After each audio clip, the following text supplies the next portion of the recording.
पिता पुत्र एवं नाम रे आमेन। आपण समस्त को जय जीशु आम प्रार्थना करवा। नमस्ते मरिया निग्रह पूर्ण प्रभु तुम्हारी संगे नारीण मध्य तुम्हें धन्य एवं धन्य तुम गर्भफल जीशु। वही परमेश्वर माता पुण्य मरिया आंबे माने पापी अम्बान निमंते वर्तमान हो अम्बान मरण समय निवेदना कर। कृष्णगढ़ मोर स्नेहर भाई भाई मैंने मुझे समस्त को यही दैनिक आहार प्रोग्राम को मु स्वागत जनावि। आज हूँ जुलाई मास 17 तारिख शुक्रवार दिन। आज सुमाचार माथिली सुमाचार 12 अध्याय 1 ରୁ 8 पद पर्यंत आम ध्यान करवा। दिने जीशु विश्राम बारे शस्य क्षेत्र दे जाउथिले। तांगर शिशु मान को क्षुदा लगिला ओ सेमाने शिमशा गुड़ी को चिंताई खाइबा को लगिले। ताहा देखी फारिसी माने ताहांको कहले, देख विश्राम बारे जहा करिवा भीति संकट नुहे, तुमर शिशु माने ताहा काहेकि करछंती। से सेमानकु कहले, तुम्भे माने कौन शास्त्र रे पढ़ी नाह, जेतबेले दावीद एवं तांकर सहचर माने क्षुदित थिले से कौन कौन करतिले। से ईश्वरंग मंदिर रे प्रवेश करी उत्सर्गीकृत रोटी खाइले। ताहा याजक मानकर व्यतीत सेमाने किंबा तांकर सहचर माने खाइबा भीति संगत नथिला।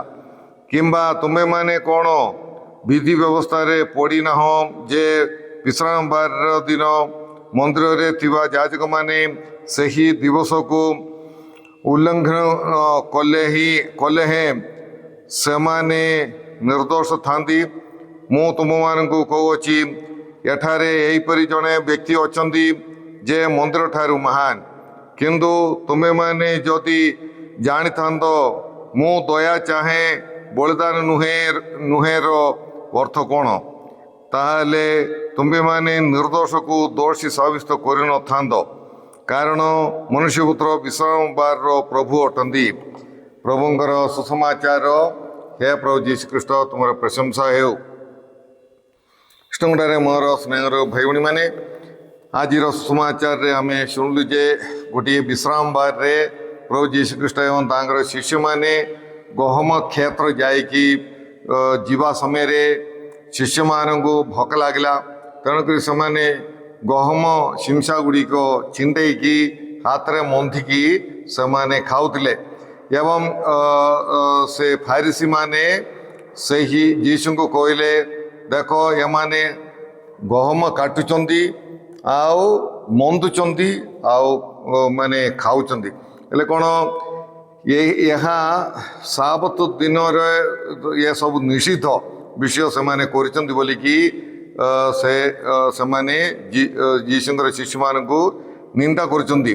स्नेहर भाई भाई माने जीशुंकर सांगरे जेउ माने बुलुतिले एवं तांकर शिष्य माने से समस्ते गरीब लोक थिले एवं सेमानंकर बेले बेले खाइबार मध्य अभाव रोथिला। आउ विशेष करी आज साबत दिन थिला, से दिन साबत दिन थिला। लोक मानकर घर गुड़िक शिशु मान एवं जीशु को रांति भी दे पार नथिले। हेले यही परिस्थिति रे सेमानकर क्षुदा निवारण पाई भोक हबारु ही सेमाने सही गहम शिमशा गुड़िक छिंडेकी खाऊले। आउ यही माने जो माने यही कार्य कले बा शिष्य माने से लेखा होची विधि माने द्वितीय विवरणी ग्रंथ 23 अध्याय 25-24 रे लेखा होची। तो तुम्हें जत बेले गोटे गहम क्षेत्र रे तुम्हें जाउथिबो नले गोटे द्राक्षा क्षेत्र रे तुम्हें जाउथिबो, सेते बेले तुम्हें हाथ रे चिंडेकी गहम खाई परिबो आउ हाथ रे चिंडेकी तुम्हें अंगूर खाई परिबो बोलिकी लेखा होची। तेणुकरी शिशु माने किछि निषिद्ध कार्य किछि कले नहीं। हेले मध्य भोकरे थिबा शिष्य माने मनुष्य किछि दुई तीनटा शिमशा चिंटेकी खाइला बोलिकी से फारिसी माने समानकु दोषारोप करवाटा आमे देखि पारिछु।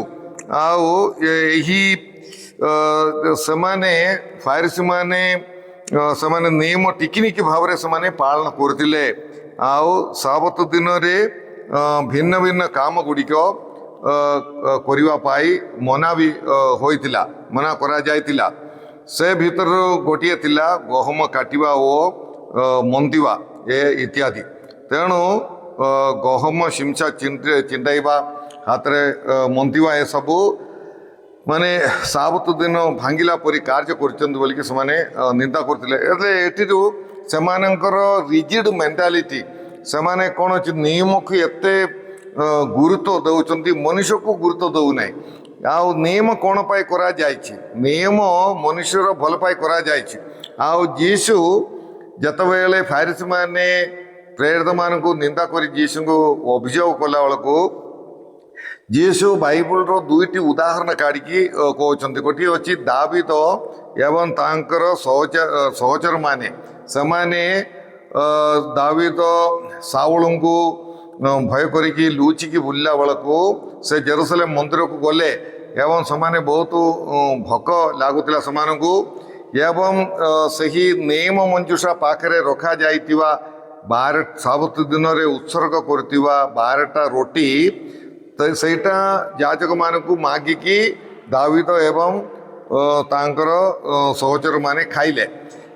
ଏହା କେବଳ ଯାଜକମାନେ ଖାଇବା କଥା। ସେଟା ସାବତ ଦିନରେ ସେଟା ଉତ୍ସର୍ଗ କରାଯିବ। 12 ଗୋଷ୍ଠୀ ବାରଟା ଇସ୍ରାଏଲ ଗୋଷ୍ଠୀକୁ ଚିହ୍ନ ସ୍ୱରୂପ ସେମାନେ 12ଟା ରୁଟି ସେମାନେ ଉତ୍ସର୍ଗ କରୁଥିଲେ। ଆଉ ଗୋଟେ ସପ୍ତାହ ତାହା ସେଇ ଟେବୁଲରେ ରହିବ, ବେଦୀରେ ରହିବ। ତାପରେ ତାହା କାଢ଼ିକି ଆଉ ଗୋଟେ ସାବତ ଦିନରେ ଯାଜକମାନେ ସେ ରୁଟି ଖାଇବା କଥା। କିନ୍ତୁ ଦାବିଦ ମାଗିବାରୁ ଯାଜକମାନେ ଦାବିଦ ଏବଂ ତାଙ୍କର ସହଚରମାନଙ୍କୁ ଦେଇଦେଲେ ଏବଂ ସେମାନେ ଖାଇଲେ। ହେଲେ ସେ ବିଷୟରେ ବାଇବଲରେ କିଏ ନିନ୍ଦା କରିବାଟା ଆମେ ଦେଖିପାରିବା ନାହିଁ, ଆଉ କିଏ ବି ତାଙ୍କୁ ନିନ୍ଦା କରିନାହିଁ ବୋଲିକି ଯୀଶୁ କହୁଛନ୍ତି। ହେଲେ ଏଥିରୁ ଯୀଶୁ କ'ଣ କହିବା ପାଇଁ ଚାହୁଁଛନ୍ତି? ଆଉ ଚାହୁଁଛନ୍ତି ଯେ ଆମେ ସାବତର ଦାସ ହେବାଟା ଠିକ୍ ନାହିଁ। ସାବତର ଦାସ ହେବାଟା ମାନେ ଠିକ୍ ନାହିଁ। ଆଉ ସେହି ମାନେ ଦାବିଦ କରିବା କାର୍ଯ୍ୟ, ସେ କାର୍ଯ୍ୟକୁ ଯୀଶୁ ମଧ୍ୟ ନିନ୍ଦା କରୁନାହିଁ। କିନ୍ତୁ ଯୀଶୁ କ'ଣ କହୁଛନ୍ତି? ଆମେ କେଡ଼େ ବଡ଼ ନିୟମ ଥିଲେ ମଧ୍ୟ ଯଦି ଜଣେ ଭୋକରେ ଥିବା ଲୋକକୁ ଖାଇବାକୁ ଦେଇ ନ ପାରିବା କି ନିୟମ ଅଛି? ଆଉ ସେ ନିୟମ ଗୋଟେ ଠିକ୍ ନିୟମ କି ବୋଲିକି ଯୀଶୁ ଗୋଟେ ବଡ଼ ପ୍ରଶ୍ନ ପଚାରିଛନ୍ତି। ତେଣୁକରି କ'ଣ ଅଛି, ଲୋକର ଭଲ ପାଇଁ ହିଁ ନିୟମ, ଯାହା ନିୟମ ଅଛି ସେ ତାହା ଲୋକକୁ ଭଲ କରିବାର ଅଛି। ଲୋକର ମଙ୍ଗଳ ପାଇଁ ଆମେ ନିୟମ ଗୁଡ଼ିକ ଲୋକର ମଙ୍ଗଳ କରିବାର ଅଛି। ଜଣକୁ ମାରିଦେଲା ପରି ନାହିଁ, ଜଣକୁ ଭୋକରେ ରୋକିଲା ପରି ନିୟମ, ସେ ନିୟମ ଠିକ୍ ନାହିଁ ବୋଲିକି ପ୍ରଭୁ ଯୀଶୁ ଖ୍ରୀଷ୍ଟ କହୁଛନ୍ତି। ସେପରି ଆଉ ଗୋଟେ ଉଦାହରଣ ଯୀଶୁ କହୁଛନ୍ତି, ଯାଜକମାନେ ସାବତ ଦିନରେ ସେମାନେ ବଳି ଉତ୍ସର୍ଗ କରୁଛନ୍ତି, ଆଉ ମନ୍ଦିରରେ ବିଭିନ୍ନ ପ୍ରକାର କାର୍ଯ୍ୟ ଗୁଡ଼ିକ କରୁଛନ୍ତି। ହେଲେ ସେ ନିଷିଦ୍ଧ କାର୍ଯ୍ୟ, ସାବତରେ ନିଷିଦ୍ଧ କାର୍ଯ୍ୟ ଗୁଡ଼ିକ ସେମାନେ କରୁଛନ୍ତି, କିନ୍ତୁ ସେମାନେ ନିୟମ ଭାଙ୍ଗୁଛି ବୋଲିକି କିଏ କହୁନାହାନ୍ତି। ତେଣୁକରି ମାନେ କ'ଣ ଅଛି, ଆମେ ସେଇ ସାବତ ନିୟମର ଦାସ ହେବାକୁ ନାହିଁ, ବରଂ ସେ ସାବତ ନିୟମ ସମସ୍ତଙ୍କୁ ବିଶ୍ରାମ ଦେବାର ଅଛି। ସେହିପରି ତାହା ଅନ୍ୟକୁ ଲୋକମାନଙ୍କୁ ତାହା ମଙ୍ଗଳ କରିବାର ଅଛି ବୋଲିକି ପ୍ରଭୁ ଯୀଶୁ ଖ୍ରୀଷ୍ଟ କହୁଛନ୍ତି। ଆଉ ସାବତ ମନୁଷ୍ୟର ଭଲ ପାଇ, ଆଉ ମନୁଷ୍ୟର କ୍ଷତି ପାଇ ନାହିଁ, କ୍ଷତି ପାଇ ବା ମନୁଷ୍ୟକୁ ଭୋକ ଶୋଷରେ ମରାଇବା ପାଇଁ ନାହିଁ ବୋଲିକି ପ୍ରଭୁ ଯୀଶୁ ଖ୍ରୀଷ୍ଟ କହୁଛନ୍ତି। ଏହି ବିଷୟ ଆମେ ମଧ୍ୟ ମନେ ରଖିବା। ଆଉ ଯୀଶୁ କହୁଛନ୍ତି ଏଠାରେ ମନ୍ଦିର ଠାରେ ମଧ୍ୟ ମହାନ ଜଣେ ଅଛନ୍ତି। ହେଲେ ଯୀଶୁ, ଆମେ ଜାଣିଛୁ ଯୀଶୁ ଈଶ୍ୱର, ଆଉ ଯାହାଙ୍କ ପାଇଁ ଏହି ମନ୍ଦିର ସବୁ କରାଯାଇଛି, ଯାହାଙ୍କ ପାଇଁ ଏହି ନିୟମ ସବୁ ଲୋକମାନେ ପାଳନ କରୁଛନ୍ତି, ସେ ମହାନ ଈଶ୍ୱର ହେଉଛନ୍ତି ଯୀଶୁ। ଆଉ ସେ ଅଛନ୍ତି ଏଠି, ସେଇଟା ଦେଖିବା ପାଇଁ ସେମାନଙ୍କର ଦୃଷ୍ଟି ନାହିଁ। କିନ୍ତୁ ସେ ଯାହାଙ୍କ ପାଇଁ ସେମାନେ ନିୟମ ପାଳନ କରି, ସେ ନିୟମ ସେମାନେ ଦେଖିପାରିଛନ୍ତି, ଆଉ ସେମାନେ ତର୍କ ବିତର୍କ ଲାଗିଛନ୍ତି। ତେଣୁକରି ମାନେ ସେମାନେ ପ୍ରକୃତରେ ଯୀଶୁଙ୍କୁ ଦେଖିବା କଥା, ବିଶ୍ୱାସ କରିବା କଥା, ଯୀଶୁଙ୍କୁ ଜାଣିବା ପାଇଁ ସେମାନେ ଚେଷ୍ଟା କରିବା କଥା। କିନ୍ତୁ ସେସବୁ ନ କରିକି ସେମାନେ ଅହଙ୍କାର କରି ଆମେ ସବୁ ଜାଣିଛୁ ଏଇ ପ୍ରକାର ସେମାନେ କହୁଛନ୍ତି, ବ୍ୟବହାର ମଧ୍ୟ କରୁଛନ୍ତି। ଆମେ ସବୁ ଜାଣିଛୁ, ଆମେ ନିୟମ ପାଳନ କରୁଛୁ, ଆଉ ତୁମେ ସବୁ ନିୟମ ପାଳନ କରୁନାହ, ଆଉ ତୁମେ ନିୟମ ଲଙ୍ଘନ କରୁଅଛ, ତୁମେ ଧର୍ମ ପାଳନ କର, ତୁମେ ଅଧର୍ମୀ, ଏସବୁ ପ୍ରକାର ନିନ୍ଦା ଗୁଡ଼ିକ ଫାରିସୀମାନେ ଯୀଶୁ ଏବଂ ତାଙ୍କର ଶିଷ୍ୟଙ୍କୁ କରିଥିଲେ।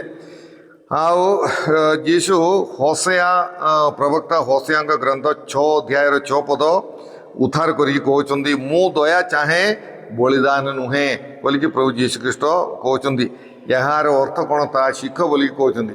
ତେଣୁ ପ୍ରିୟ ଭାଇ ଭଉଣୀମାନେ, ଆମେ ମଧ୍ୟ ଆମର ଜୀବନରେ ପ୍ରାର୍ଥନା କରିବା, ବଳି ଉତ୍ସର୍ଗ କରିବା, ଦିବ୍ୟଯୋଗରେ ଯୋଗ ଦେବା, ଉପବାସ ରହିବା, ଯାହା ହେଲେ ମଧ୍ୟ ଏ ଦୟାରେ, ଅନୁକମ୍ପାରେ, ପ୍ରେମରେ ବଢ଼ିବା ପାଇଁ ଆମକୁ ତାହା ସାହାଯ୍ୟ କରିବାର ଅଛି। ଆମ ଘରକୁ ଜଣେ ଆସିବେ, ଆଉ ଆସିଲା ବେଳକୁ ସେ ଗୋଟେ ଗରିବ ଲୋକ, ତାପରେ ସେ ଲୋକକୁ ଭୋକ ଲାଗୁଛି ବୋଲେ ତାକୁ ଖାଇବାକୁ ନ ଦେଇକି ନାଇଁ ନାଇଁ ନାଇଁ ମୋର ସମୟ ନାହିଁ, ମୁଁ ଗିର୍ଜାକୁ ଯାଉଛି, ମୁଁ ପ୍ରାର୍ଥନା କରୁଛି, ଏହା କରିବାଟା ଠିକ୍ ନାହିଁ, ଏହା କହିବାଟା ଠିକ୍ ନାହିଁ ବୋଲିକି ପ୍ରଭୁ ଯୀଶୁଖ୍ରୀଷ୍ଟ କହୁଛନ୍ତି।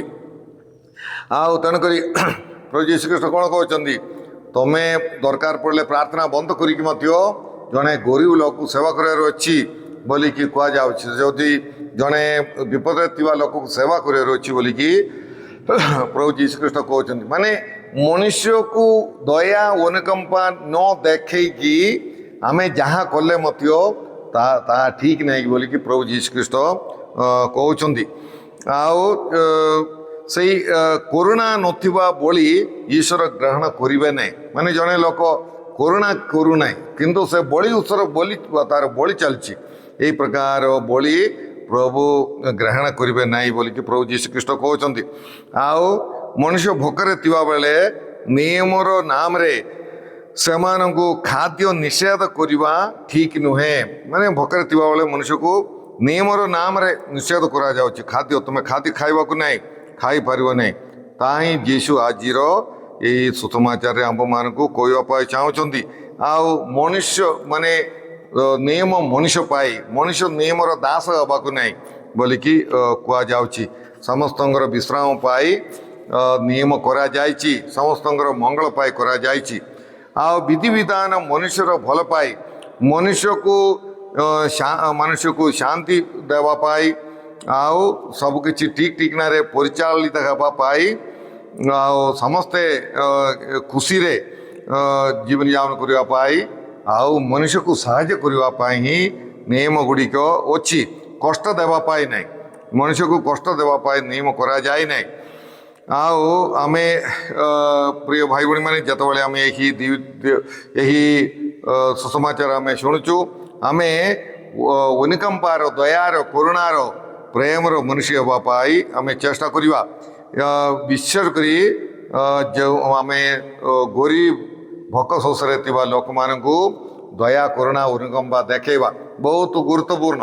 ଆମେ ପ୍ରାର୍ଥନା କଲେ ମଧ୍ୟ ପ୍ରାର୍ଥନା କରିବା ଭଲ, ପ୍ରାର୍ଥନା କରିବା ସେତିକି ବା ତାଠାରୁ ଅଧିକ ଗୁରୁତ୍ୱ ଅଛି ଗରିବ ଦୁଃଖୀକୁ ସେବା କରିବା, ଦୟା କରୁଣା ଦେଖେଇବା।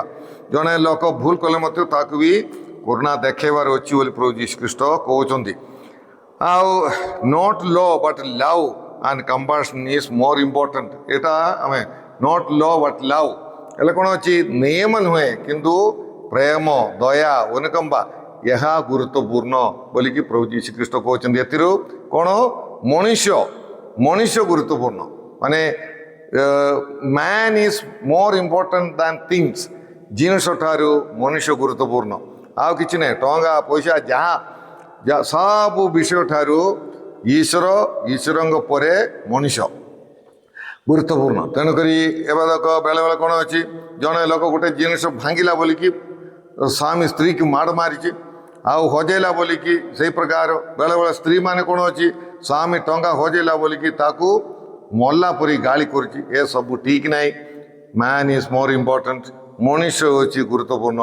ଆଉ ମନୁଷ୍ୟକୁ ଆମେ ଗୁରୁତ୍ୱ ଦେବା, ଅନୁକମ୍ପା ଦେଖେଇକି, ପ୍ରେମ ଦେଖେଇକି, ସେହି ପ୍ରେମ କାର୍ଯ୍ୟରେ ଦେଖେଇକି ଆମେ ସେହି କରୁଣା ଅନୁକମ୍ପା ସ୍ନେହ ଦେଖାଇବା ପାଇଁ ଆମେ ଚେଷ୍ଟା କରିବା। ଆମେ ପ୍ରାର୍ଥନା କରିବା।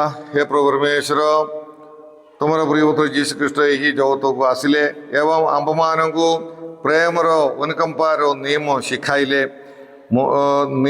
ମନୁଷ୍ୟ ନିୟମ ପାଇଁ ନୁହେଁ କିନ୍ତୁ ନିୟମ ମଣିଷ ପାଇଁ ବୋଲିକି ସେ ଆମ୍ଭମାନଙ୍କୁ ଶିଖାଇଲେ।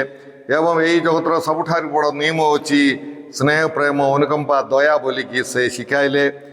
ଆଉ ମୁଁ ଦୟା ଚାହେଁ, ବଳିଦାନ ନୁହେଁ ବୋଲିକି ମହାନ କଥା ପ୍ରବକ୍ତା ହୋସେୟାଙ୍କ ଗ୍ରନ୍ଥରୁ ସେ ଉଦ୍ଧାର କରି ଆମ୍ଭମାନଙ୍କୁ ଶିକ୍ଷା ଦେଲେ। ସେଥିପାଇଁ ପିତା, ଆମେ ତୁମକୁ ଧନ୍ୟବାଦ ଦେଉଛୁ।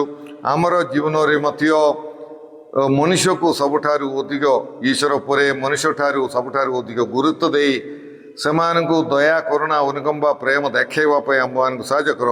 ଭୋକ ଶୋଷରେ ଥିବା ଲୋକମାନଙ୍କୁ ପ୍ରଭୁ ସେବା କରିବା ପାଇଁ ସାହାଯ୍ୟ କର। ଏସବୁ ପ୍ରାର୍ଥନା ଆମେ କରୁଅଛୁ ତୁମର ଯୀଶୁଖ୍ରୀଷ୍ଟ ମଧ୍ୟସ୍ଥରେ। ଆମେ ସର୍ବଶକ୍ତିମାନ ପରମେଶ୍ୱର ପିତା ଓ ପୁତ୍ର ଏବଂ ପବିତ୍ର ଆତ୍ମା ଆପଣମାନେ ସମସ୍ତଙ୍କୁ ଆଶୀର୍ବାଦ ପ୍ରଦାନ କରନ୍ତୁ। ଆମେ ଆପଣମାନେ ସମସ୍ତଙ୍କୁ ଜୟ ଯୀଶୁ।